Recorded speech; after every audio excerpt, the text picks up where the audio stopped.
when we're outside of the European Union, wouldn't it be in the interests of everyone, and including the EU agencies, to produce the best regulation?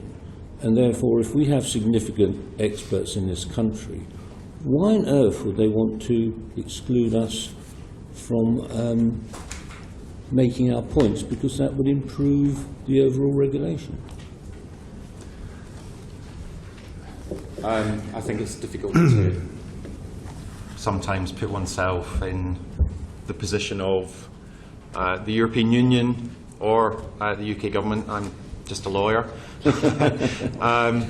So, you know, as a lawyer, yes, of course, we want to see the best regulation. I think the point is everyone probably doesn't agree what the best regulation is, but, you know, certainly as a lawyer supporting substantial clients across the UK and Europe and the world indeed, we like to see the best regulation. And if I could stray into what I hope for rather than what's here, one would certainly hope that there was a symbiotic relationship via which good ideas and better regulation, dare I say those words, better regulation was shared across the European Union, the UK and indeed Europe as a whole.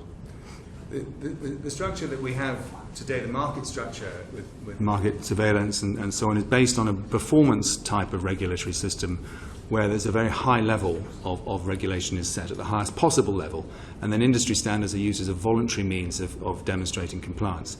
So of the European standards catalogue, about 20,000 catalogue, about 2,500, only about 2,500, are linked with regulation in some way. So in these situations, the message we have received is why would we allow you to be influencing regulations that you won't be subject to? Why should you do that?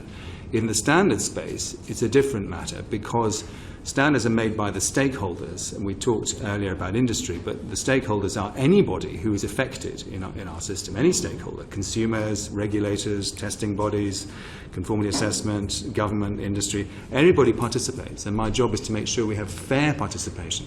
So at the European level, there's a very strong argument as to why, in terms of the standards supporting regulation, that all the stakeholders should be involved because they will all be affected, consumers and industry and regulators alike.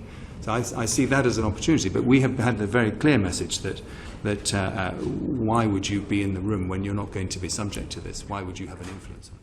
You didn't frankly have the balls to put country before party.